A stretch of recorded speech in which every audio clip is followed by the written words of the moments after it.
আসসালামু আলাইকুম ওয়া রাহমাতুল্লাহ। ওয়ালাইকুম সালাম।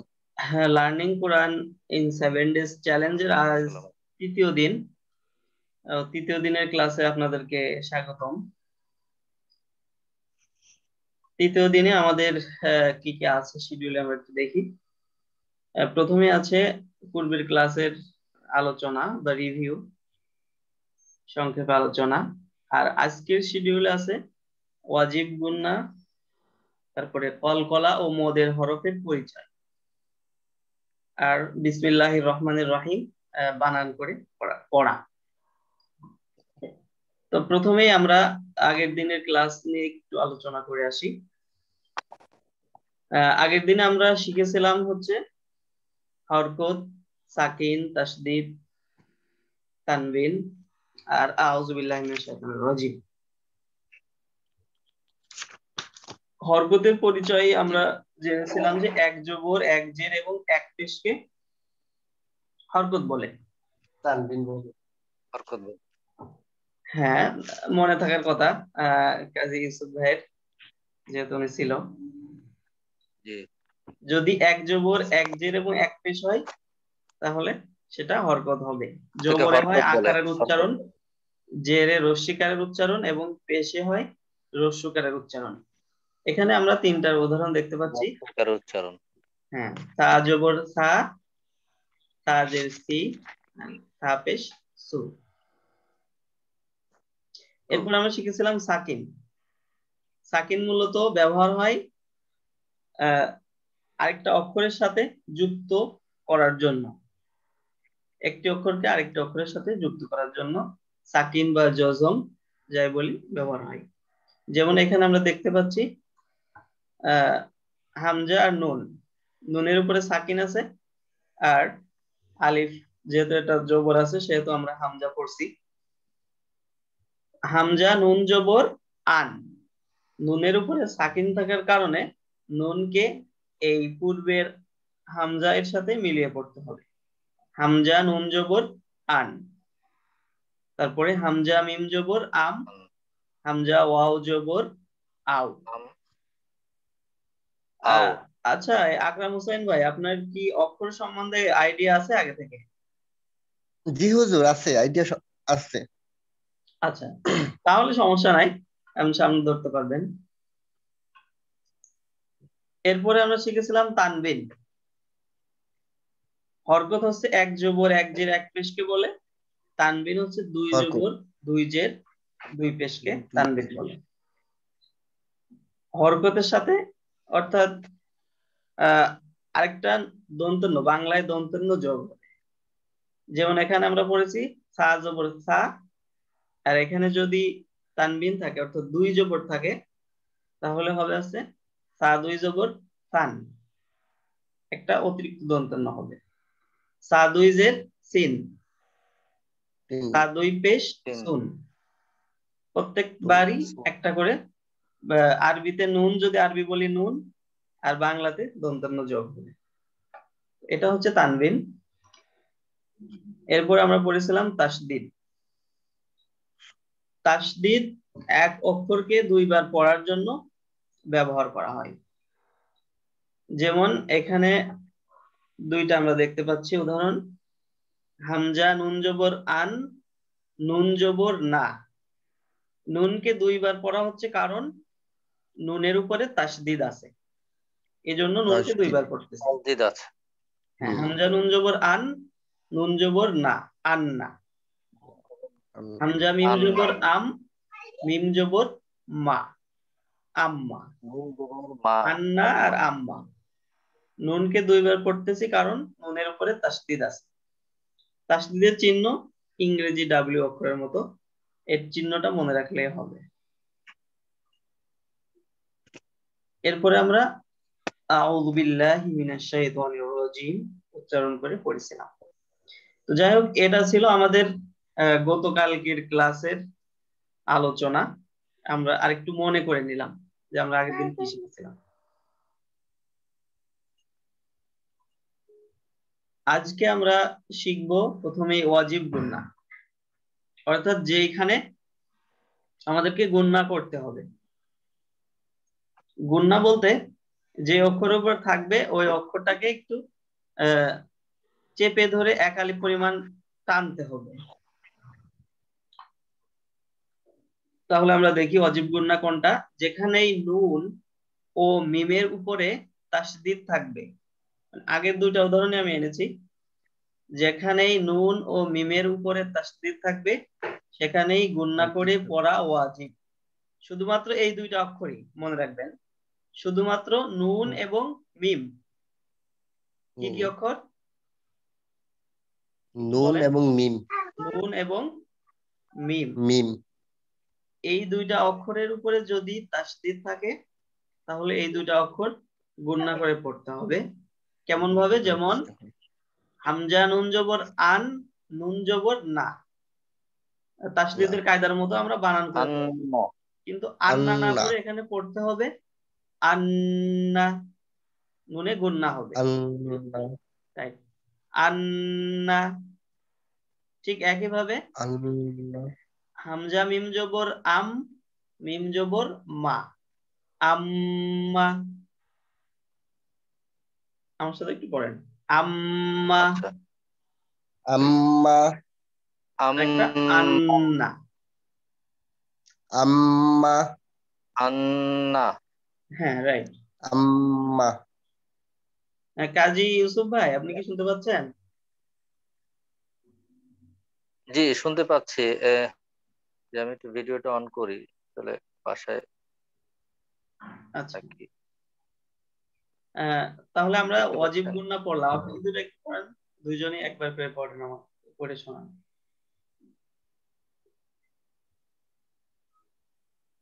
হামজা মিম জবর আ, মিম জবর মা, আম্মা। হামজা মিম জবর আম, আগে আম হবে, হামজা হামজা মিম জবর আহ, হামজা মিম জবর আম, মিম জবর মা, হুম, আম্মা। হ্যাঁ হ্যাঁ রাইট।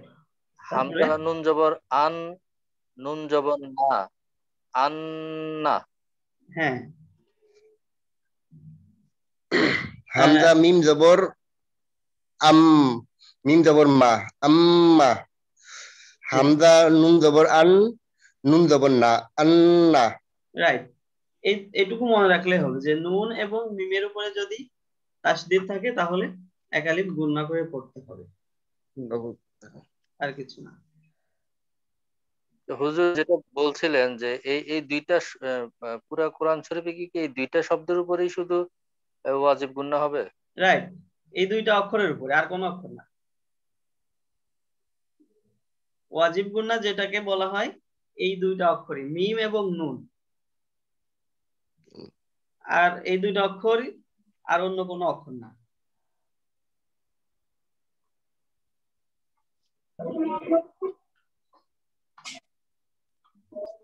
আমাদের সাথে আরেক ভাই যোগ হয়েছেন, ইয়াফি আশফা, দেখতে পাচ্ছি। আহ, আমাকে একটু স্বাগত জানাই। আসসালামু আলাইকুম। ওয়ালাইকুম আসসালাম। জি, আপনি ভালো আছেন? জি ভালো আছি। আহ, আমরা আসলে ক্লাস একটু আগে শুরু করেছি। আজকের ক্লাসে আমরা ওয়াজিব গুন্নাটা পড়লাম। আপনাকে কি আমি আগের লিঙ্ক গুলো দিয়েছি? হ্যাঁ লিংক দেখছি আমি। আচ্ছা, আহ, আগের ক্লাস যদি দেখে থাকেন তাহলে কিছুটা হলেও বুঝতে পারার কথা। আজকে আমরা শিখেছি ওয়াজিব গুন্না। ওয়াজিব গুন্না হচ্ছে যখন তাসদিদ, অর্থাৎ ইংলিশ ডাব্লিউ অক্ষরের মতো যে চিহ্নটা, এটা নুন এবং মিমের উপরে থাকবে, তখন সেখানে গুণনা করে পড়তে হবে একালিক পরিমাণ। যেমন নুনের উপরে তাসদিদ আছে আন্না, মিমের উপরে তাসদিদ আছে আম্মা।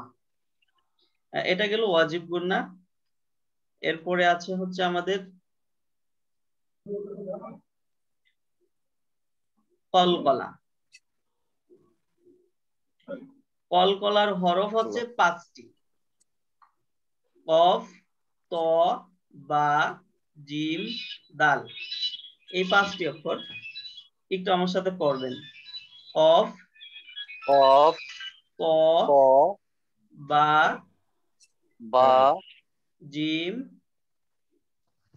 হা জিম জিম দাল এটা খ না, জিম জিম জিম দাল। জিম দাল হ্যাঁ, অফ ক বা জিম দাল, এই 5টা অক্ষর মুখস্থ রাখতে হবে। অফ ক বা জিম দাল। আমি এই নিউজটা অবশ্য আপনাদের দিয়ে দিব, তখন অফ আপনারা ত বা জিম বাসায় মুখস্থ করে নেবেন। এখন কয়েকবার পড়েন যাতে মনে থাকে। অফ ক বা জিম দাল। অফ ত বা জিম দাল রাইট। অফ ত বা জিম দাল এই 5টা হচ্ছে কলকলা হরফ। হ্যাঁ, এই 5টা হরফের উপরে যখন সাকিন হবে তখন এইগুলোর উচ্চারণ একবার প্রতিধ্বনি হবে, আর এই প্রতিধ্বনি হওয়াকেই কলকলা বলে। যেমন আমরা যদি উদাহরণ দেখি তাহলে বুঝতে পারবো। এখানে আমরা দেখতে পাচ্ছি ফা নুন জবর ফান, কিন্তু উচ্চারণটা অনিস্বর হবে। এখানে অন্য একটা কায়দা আছে, আমরা আপাতত ফানি পড়তে পারি বা ফাং পড়লাম। আর সোয়াদ বা জবর সব, বাটা এখানে কিসের হরফ? কলকলা। এই যে আমরা কফ ক বা পড়েছি, বাটা কলকলার হরফ।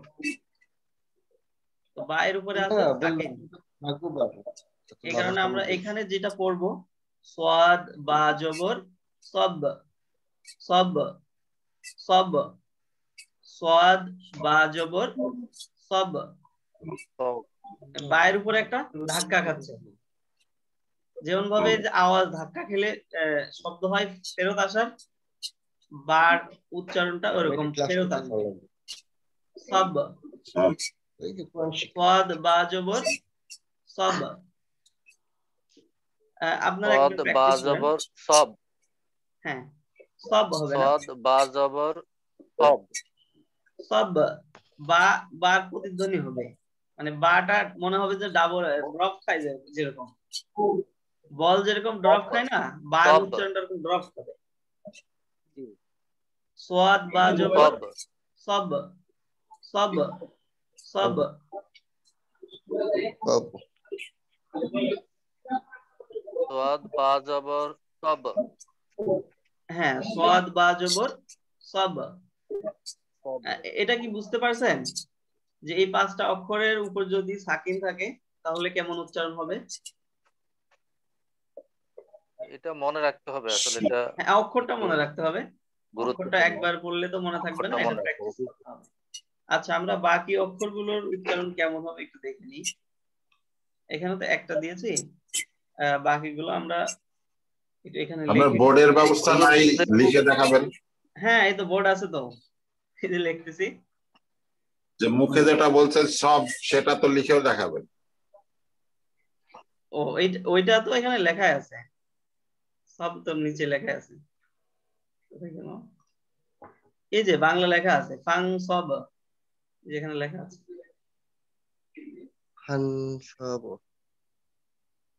এখানে ব দেখেন 2টা, সব এরকম উচ্চারণ হবে। রাইট।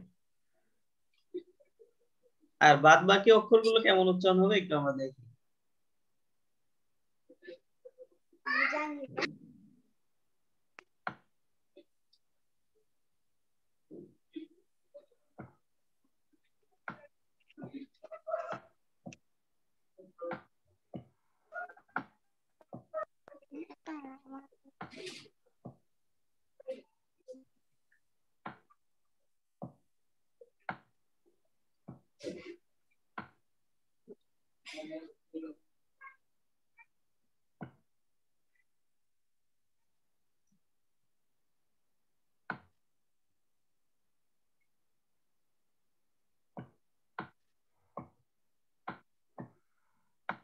আচ্ছা, এখানে আমি 2টা আগে লিখলাম।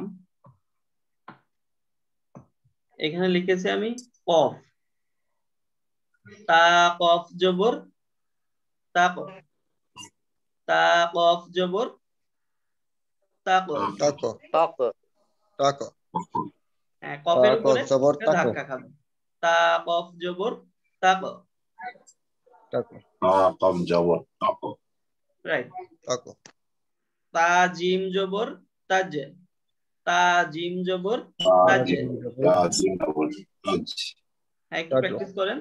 তা জিম জবর তাজ, তাজ। তা জিম জবর তাজ, হুম, তাজিম জবর তাজ, তা কফ জবর তাক, তা কম জিম জবর জবর তাজ। তাজিম বা কফ জবর তাজ,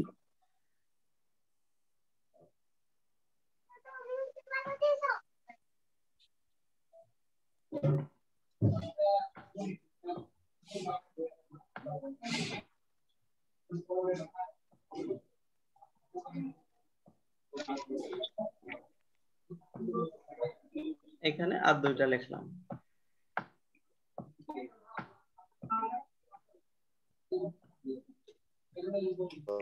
এই হামজা হামজা তো জবর ত আত, জবর, কেমন হবে আত উচ্চারণটা? আত, হামজা ত জবর আত, আত। আত, যদি হামজা তো তা হয় জবর তাহলে আত, আত হবে, কিন্তু ত যদি হয় তাহলে একটা প্রতিধ্বনি হবে আত, আত। হামজা ত আদ, জবর আত, আত, হামজা তো জবর আদ, আত, আত, আত। আত, হামজা তো জবর মানে আদ, দর উচ্চারণ যেন না হয় আবার, আত। আত, আত, তারপরে হামজা দাল জবর আদ, আদ, হামজা দাল জবর আদ, আদ, আদ, আদ। হামজা দালটা দাল জবর আদ, হামজা দাল জবর আদ, আদ, হামজা দাল জবর আদ, আদ। আদ, রাইট। আদ, আদ, তাহলে আমরা কলকলা শিখলাম হচ্ছে কলকলার হরফ 5টি, কফ, ত, বা, জিম, দাল। এই 5টি হরফের উপর যখন সাকিন থাকবে তখন এগুলোর উচ্চারণ প্রতিধ্বনিত হবে। যেমন এখানে একটা আমরা দেখলাম, ফা নুন জবর ফান, সাদ বা জবর সব, ফান সব, সব। এরকম ভাবে সবগুলো অক্ষর হবে।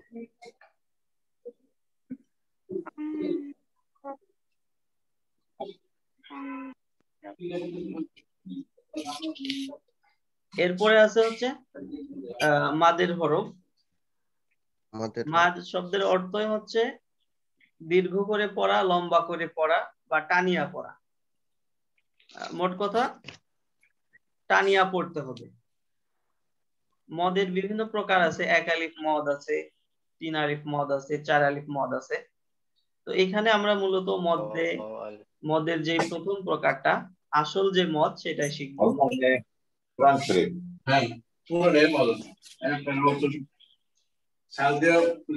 পরিভাষায় পরিভাষায় টানিয়া বা দীর্ঘ করে পড়াকেই মদ, পরিভাষায় টানিয়া বা দীর্ঘ করে পড়াকেই মদ বলা হয়। মদের হরফ হচ্ছে 3টি, ওয়াও, আলিফ এবং ইয়া। এই 3টি মদের হরফ, ওয়াও, আলিফ, ইয়া। আলিফ ইয়া, জি, মদের হরফ কয়টি? 3টি। তিনটি, মদের হরফ 3টি, ওয়াও, আলিফ এবং ইয়া। আলিফ ইয়া। ইয়া, রাইট। এখন এই 3টা অক্ষর মদের হরফ হবে কখন? সব সব জায়গায় তো আর হবে না। মদের জি, হরফ তখনই হবে যখন এগুলোর পূর্বে, প্রত্যেকটার জন্য আলাদা আলাদা। আমি একটু এখানে লিখি, তাহলে বুঝতে সুবিধা হবে।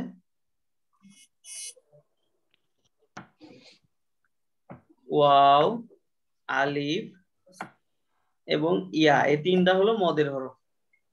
ওয়াও মদের হরফ হবে যখন ওয়াও এর পূর্বে পেশ হবে। যেমন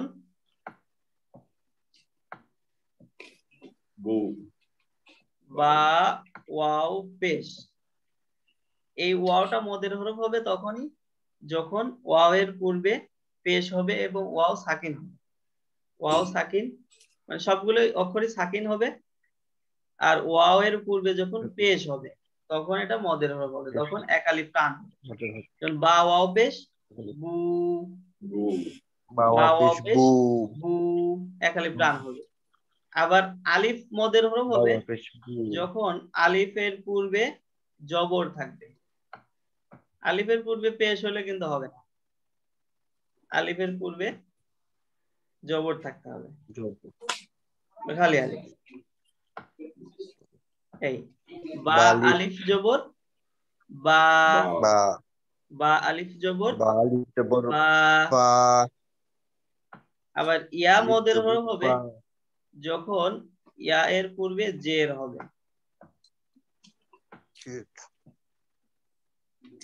এই বা ইয়া জের বি, বা ইয়া জের বি।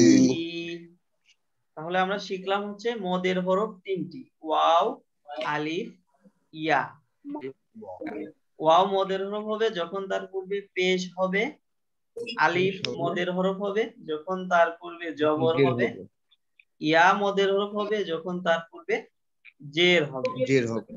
জি, তাহলে বা ওয়াও পেশ বু, এক আলিফ টান, বা আলিফ জবর বা, এক আলিফ টান, বা ইয়া জের বি, এক আলিফ টান, প্রত্যেকবার এক আলিফ টান হবে।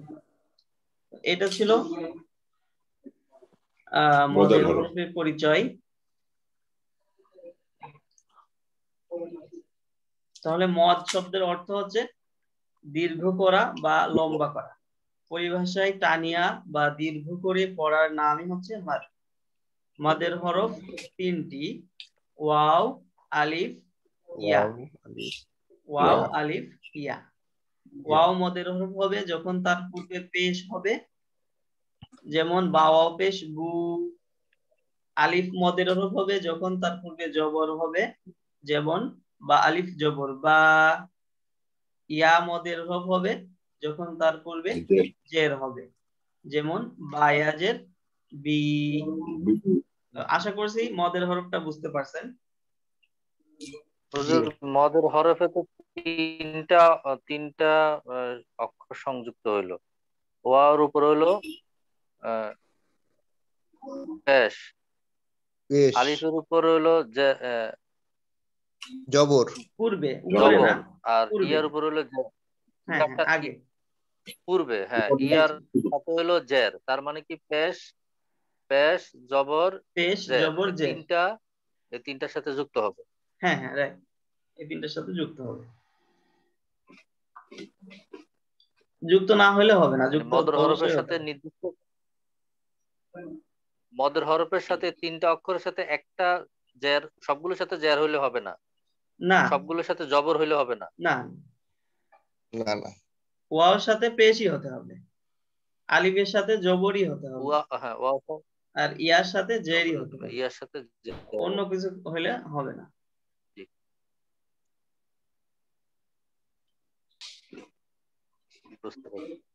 আচ্ছা, আর সর্বশেষ যেটা ছিল আজকের শিডিউলে, সেটা হচ্ছে আমরা আগে অক্ষর চিনেছি, তারপরে হরকত চিনলাম, এরপরে কলকলা, তাসদীদ সবকিছুই জানলাম। এখন এই যে জানলাম তার একটা পরীক্ষা অবশ্যই নেওয়া দরকার যে আমরা কি শিখলাম। তার জন্য আমি বিসমিল্লাহির রহমানির রহিমটা নিয়ে আসছি। প্রথমে আমরা দেখে নিই যে বিসমিল্লাহির রহমানির রহিমের ভিতরে যে অক্ষরগুলো আছে সেগুলো চিনতে পারি কিনা। জাস্ট প্রথমবার শুধু অক্ষরগুলো দেখবো, আর কিছু না। আমার এই মাউসের দাগ দেখতে পাচ্ছেন? হ্যাঁ দেখতে পাচ্ছি হুজুর। আচ্ছা, তাহলে আপনারা একটু বলবেন যে আমি যেটার উপর রাখি সেটা কি অক্ষর। প্রথমে এটা কি অক্ষর? বাজের বি। না, বানান করা যাবে না, শুধু অক্ষর বলবেন। বা বা বা। রাইট। তারপরেরটা কি অক্ষর? শিন। সিন। এটা কিন্তু সিন, শিন না, শিনে ফোঁটা থাকে উপরে, তিনটা ফোঁটা থাকে। শিন। এটা সিন, দন্তের স দিয়ে উচ্চারণ হবে, সিন। সিন। জি, তারপরটা মিম। মিম। মিম। তারপরে আলিফ। আলিফ। আলিফ। আলিফ। তারপরে লাম। হামজা। লাম। লাম। লাম। তারপরে লাম। তাসদিদ, তাসদিদ, লাম, লাম। লাম। লামের উপর তাসদিদ। হ্যাঁ, লামের উপরে তাসদিদ আছে। তারপরেটা হা। এই হা। হা। এই হাটা বাইরে, হলকের বাইরে শুরুতে। আলিফের পরেরটা কি লাম? হ্যাঁ, আমি বুঝতে পারি লাম যে কি এখানে দুইটা? একটা কনফিউশন আপনাদের হয়েছে। আচ্ছা, তাহলে এটা ক্লিয়ার করি। আলিফের আলিফের পরে পরে লাম। দুটা লাম। আলিফ। লাম কোনটা আর আলিফ কোনটা হবে? আচ্ছা, লামের আগে আলিফ। ক্লাসের আর 10 মিনিট আছে দেখছি।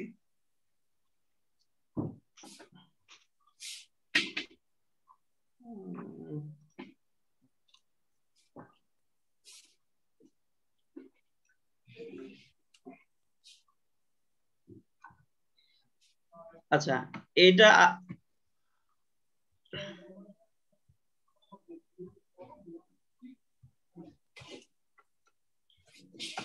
এটা আলিফ আর এটা লাম। আবার আমি শব্দের মাঝে যখন দেখতেছি, ওইখানে যখন দেখলাম এই আল্লাহু, হ্যাঁ। এখানেও একটা দাগ, লামেরও একটা দাগ, তাহলে আমি চিনবো কিভাবে কোনটা আলিফ কোনটা লাম, তাই না? লাম। জি। এখানে দেখেন, আলিফ খাড়া একেবারে। এই আমি একটা লিখলাম বা আলিফ, এটা হলো ডান দিকে ঘোরানো। এটা চেনার একটা উপায় হচ্ছে যখন এই দাগের পরে আর কোনো অক্ষর থাকবে এরকম, তাহলে সেটা লাম হবে। এই লম্বা দাগের উপরে আলিফের পরে যদি আবার কোনো অক্ষর যুক্ত হয়, তাহলে সেটা আলিফ হয় না, সেটা সবসময় লামই হয়। আর যদি কোনো অক্ষর লাম। না থাকে, তাহলে তখন সেটা আলিফ। যেমন এটা আলিফ, এই যে বা আলিফ। আলিফ। আবার এখানে বা আলিফ। এরপরে আবার আরেকটা অক্ষর আছে, লাম আছে, লামের পরে আবার হা আছে। এটুকু মনে রাখতে হবে লাম। যে আলিফ যখন শেষে হবে, তখন আলিফের পরে আর কোনো কিছু, কোনো অক্ষর যুক্ত হবে না, ওর সাথে যুক্ত হবে না, আলাদা হবে। আলিফের পরে কোনো অক্ষর হয় না একসাথে, ঠিক আছে? আশা করি বুঝতে পারছেন।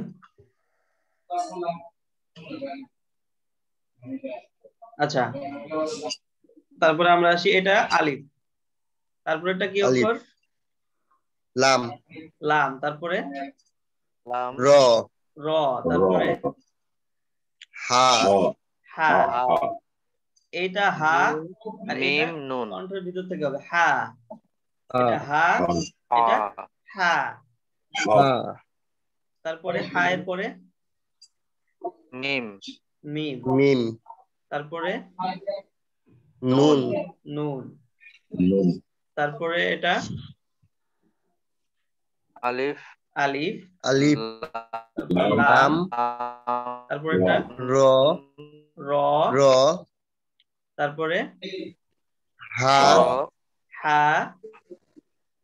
হা। ইয়া। তারপরে ইয়া। ইয়া। ইয়া মিম। ইয়া। মিম। মিম। মিম। রাইট। মিম। আচ্ছা, এবার আমরা উচ্চারণ করি। বা সিন জের, বা সিন জের বিস। বা সিন জের বিস। বা সিন জের বিস। ইস। মিম, মিম জের মি, বিস মি। মিম কিন্তু লাম। হ্যাঁ, রাইট, আমি এটা বলতেছি। মিম এর পরে লামের উপরে তাসদিদ আছে। হ্যাঁ। তাসদিদ যুক্ত অক্ষরকে তার পূর্বের অক্ষরের সাথে মিলিয়ে পড়তে হয় এবং আরেকবার স্বতন্ত্র ভাবে পড়তে হয়। এজন্য মিম আর লাম একসাথে পড়তে হয়। তাহলে বা সিন জের বিস, মিম লাম জের মিল। মিম। মিল। মিল। লাম খাড়া জবর লা। লা। লা। বিসমিল্লাহ। বিসমিল্লাহ। বিসমিল্লাহ। তারপরে বিসমিল্লাহ। হা আবার র এর উপরে জের তাসদীদ হি। আছে, এই জন্য হা আর র একসাথে পড়তে হবে। হা র জের হির, হা র জের হির হির, হির। বিসমিল্লাহির। হির। ওই র লাম হা আছে জবর একটা, র, রয়ের আগে লাম, ওইটা কি করে? র হ। এটা ভালো কথা বলছেন, এটা অবশ্য গতকাল বলছিলাম। যখন তাসদীদ হবে এবং তাসদীদের পূর্বে কোনো অক্ষর হরকত ছাড়া হবে, অর্থাৎ এখানে দেখেন আলিফ এবং লামের উপরে কোনো হরকত নাই, জবর নাই, জের পেশ কোনো কিছু কিছুই নাই, নাই, নাই। তখন ওই হরফের উচ্চারণ আর হবে না। যখন তাসদীদ যুক্ত হরফের পূর্বের হরফে কোনো হরকত হবে না, ওই উচ্চারণ হবে। হরফের উচ্চারণ হবে না। ঠিক আছে, কিন্তু এগুলা দেওয়া থাকে কেন অতিরিক্ত এগুলা? এইটা দেওয়া থাকে, এটা মূলত আর রহমান, যখন আপনি আগের অক্ষরের সাথে মিলাই পড়বেন না তখন ওইটার উচ্চারণ হবে। যখন শুধু আপনি আর রহমান হবেন বলবেন, এটা আরবি গ্রামাটিক্যাল কায়দা অনুযায়ী এটা থাকে, কিন্তু তাজবিদের আচ্ছা, কোরআন ঠিক আছে। শরীফ শিক্ষার ক্ষেত্রে ওইটার আমাদের প্রয়োজন নাই। আমরা শুধু জানবো যে আচ্ছা। যদি তাসদীদের পূর্বের হরফে কোনো হরকত না জের হয় জবর ছাড়া, সেটা জের উচ্চারণ জবর হবে। না থাকলে সেগুলো করার দরকার নাই। রাইট, তাহলে আমরা পড়বো হচ্ছে হা রজের হির, হির, হির র হা জবর রহ, র। র হা র হা জবর রহ, র, র হা জবর র। মিম খারা জবর মা, মা, মিম খারা জবর খারা মা। জবর খারা জের থাকলে এক আলিফ টান হবে। একালে টানতে হবে। রাইট, মিম খারা জবর মা। মা। রহমা, রহমা। নুন রজের নির, নির। নুন রজের নির, রজের নির। র র জবর র, র জবর র। নির র, নির র। হায়াজের হি, হায়াজের হি। রহি, রহিম। মিমজের মি। মিজের মি।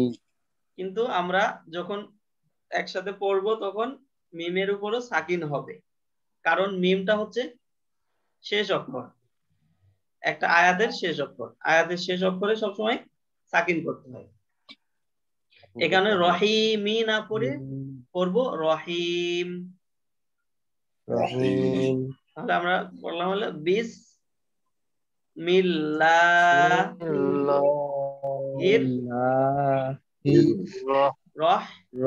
রহমানির রহিম, রহিম রহিম। এটা হাটা গলার ভিতরে উচ্চারণ হবে, রহিম। রহিম। আমরা যে আগে রহিম পড়তাম ওইটা পড়া যাবে না।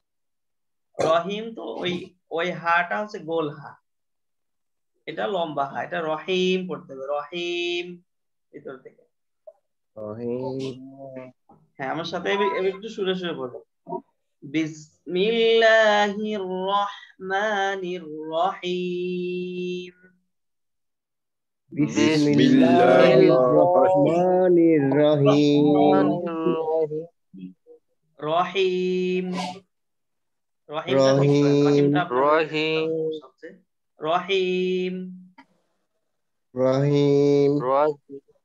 রহিম না রহিম, হা হা হা হা, রহিম, রহিম। রহিম, রহিম। রহিম হ্যাঁ মনে হয়েছে, রহিম, রহিম।